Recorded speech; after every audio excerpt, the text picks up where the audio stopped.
Hi! Hello! నమస్తే అందరికి. Welcome to my channel 'Ganna stories world'. ఇప్పుడు మనం చెప్పుకోబోతున్న స్టోరీ 'శ్రీవల్లి' ఎపిసోడ్ 56. సుభద్ర గారు కొడుకులు ఇద్దరిని చెరొక సైడ్ హత్తుకొని, "మీరంటే నాకు ప్రాణంరా! నాకు మీ సంతోషం కన్నా ఏది ఎక్కువ కాదు" అని చెప్తూ ఉంటే, "అంతేలే అమ్మా! నీకు కొడుకులంటేనే ఇష్టం. నేనంటే ఇష్టం లేదు కదా" అని వస్తుంది ప్రసన్న ఆ రూమ్‌లోకి తన కడుపుపై చేయి వేసుకొని కష్టంగా నడుస్తూ.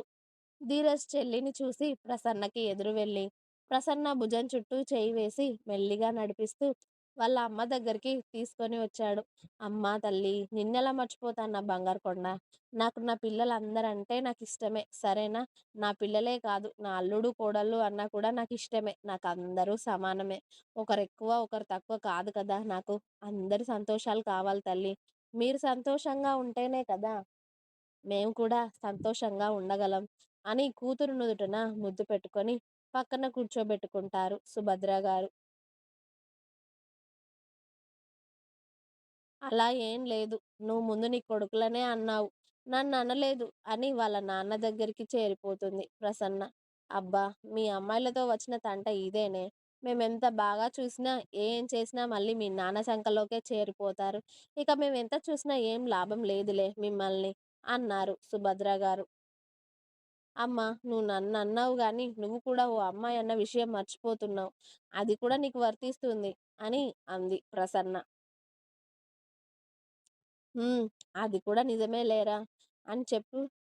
ధీరజ్, రిసెప్షన్ ఏర్పాటు ఎప్పుడు చేద్దాం? విరాజ్, మీకు రిసెప్షన్ ఏర్పాటు చేద్దాం అనుకుంటున్నాం. ఆ అమ్మాయి వాళ్ళ ఫ్యామిలీ ఎక్కడ ఉంటారో చెప్పు. వాళ్ళని వెళ్ళి నేను మీ నాన్న కలిసి వస్తాం అని అడిగారు సుభద్ర గారు విరాజ్‌ని. తనకి ఫ్యామిలీ లేదమ్మా. వాళ్ళ నాన్న సంవత్సరం క్రితం చనిపోయారు. భవ్యకి అమ్మ మాత్రమే ఉంది. ఆవిడకి కూడా సరిగ్గా హెల్త్ బాగోలేదు. ఆవిడ కోసమే భవ్య జాబ్ చేస్తూ నా ఆఫీస్‌లో నా పీఏగా జాయిన్ అయ్యింది.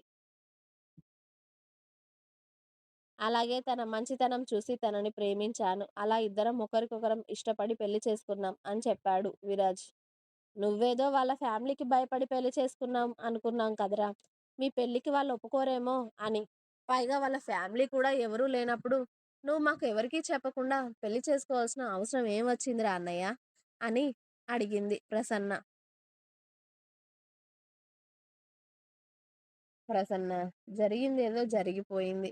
ఇక వదిలేయరా. జరిగిన వాటి గురించి మాట్లాడుకుంటే ఎలా? జరగాల్సింది చూద్దాం. అమ్మా, నాన్న, మీరు వెళ్ళి భవ్య వాళ్ళ అమ్మతో మాట్లాడి ఇక్కడికి తీసుకురండి తనని. ఈ 2 రోజుల్లో మనం రిసెప్షన్ పెట్టుకుందాం" అని అన్నాడు ధీరజ్.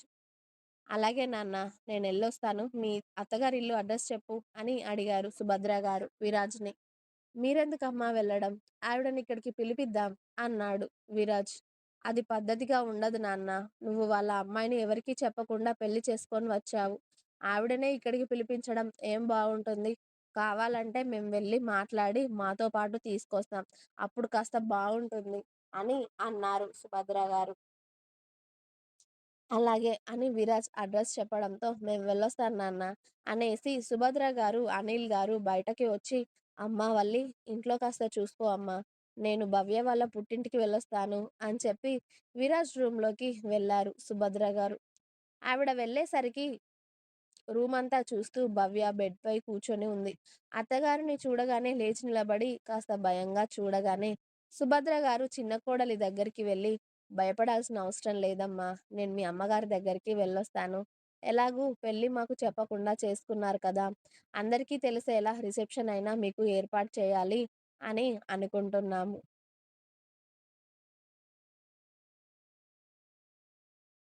అందుకే మీ అమ్మగారితో మాట్లాడి ఆవిడని ఇక్కడికి తీసుకొద్దామని అనుకుంటున్నాం. నువ్వేం కంగారు పడకు. భయపడడం లాంటివి చేయొద్దు, సరేనా? నువ్వు మా అందరికీ నచ్చావు" అని అన్నారు.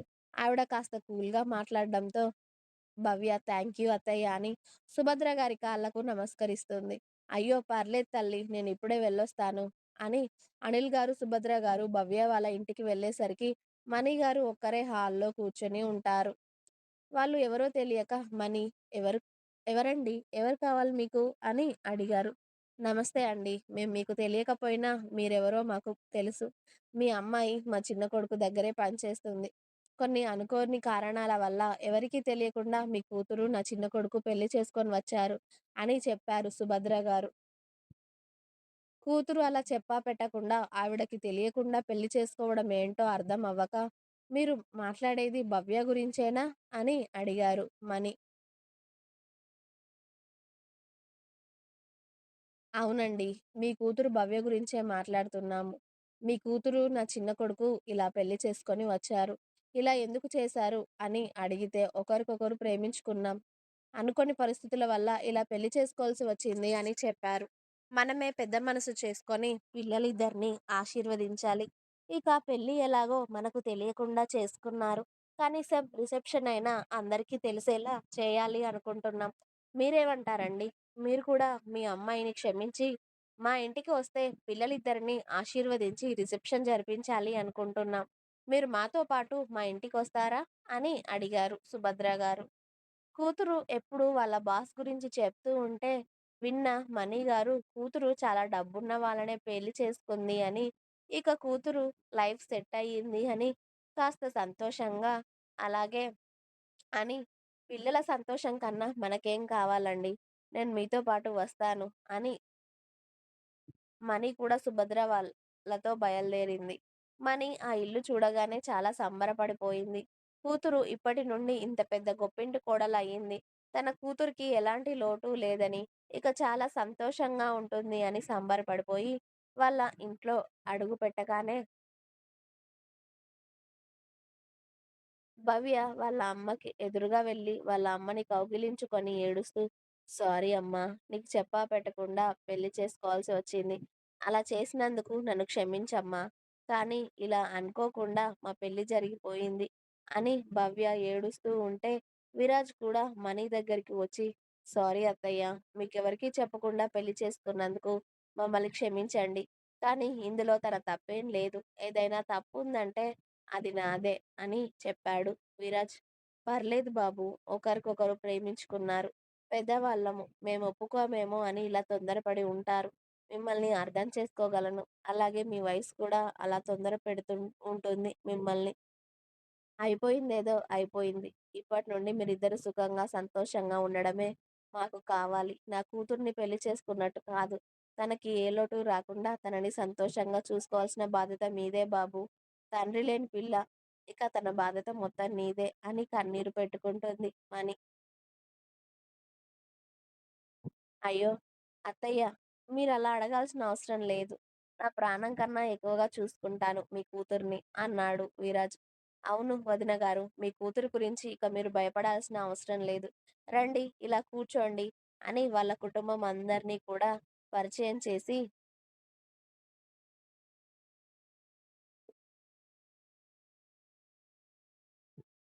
"సుభద్ర గారు, శ్రీవల్లి అని నా పెద్ద కోడల్ని దగ్గరికి తీసుకొని, నా పెద్ద కోడలు వల్లి. 2 సంవత్సరాల దగ్గరికి వస్తుంది వీళ్ళ పెళ్లి జరిగి. ఇప్పటి వరకు నా కోడలికి ఎలాంటి రిమార్క్ లేదు. అలాగే మీ కూతురు కూడా ఉండాలి. అందరితో కలిసిపోయి, నా కోడలు నా ఇంటికి వచ్చిన దగ్గర నుండి ఇంకా మా ఇంట్లో సంతోషాలు పెరిగాయే తప్పితే తగ్గలేదు. మీ కూతురు కూడా ఇప్పుడు మా ఇంట్లో మా అందరితో అలాగే కలిసిపోవాలండి. అర్థమైందా భవ్య" అని చెప్పారు చిన్న కోడలికి సుభద్ర గారు. "అలాగే అత్తయ్య" అని చెప్పింది భవ్య వల్లిని చూస్తూ చిన్నగా నవ్వి. వల్లి కూడా తోటికోడల్ని చూస్తూ చిన్నగా నవ్వింది. ఇక అందరూ కూడా విరాజ్, భవ్య పెళ్లి యాక్సెప్ట్ చేయడంతో ఇద్దరూ సంతోషంగా నవ్వుకున్నారు. రిసెప్షన్ పనులు కూడా మొదలయ్యాయి. బిజినెస్‌లో తెలిసిన వాళ్ళకి, బంధువులందరికీ కూడా పార్టీకి ఇన్విటేషన్‌లు వెళ్ళాయి. విరాజ్, భవ్యల రిసెప్షన్ కోసం. ఇంకా ఉంది. మీకు స్టోరీస్ నచ్చినట్టయితే ప్లీజ్ లైక్ చేయండి, షేర్ చేయండి. అలాగే ఛానల్‌ని తప్పకుండా కొత్త వాళ్ళందరూ సబ్స్క్రైబ్ చేయండి. Please subscribe my channel Gana Stories World. Thanks for watching my video. Bye bye. Please like, share and subscribe.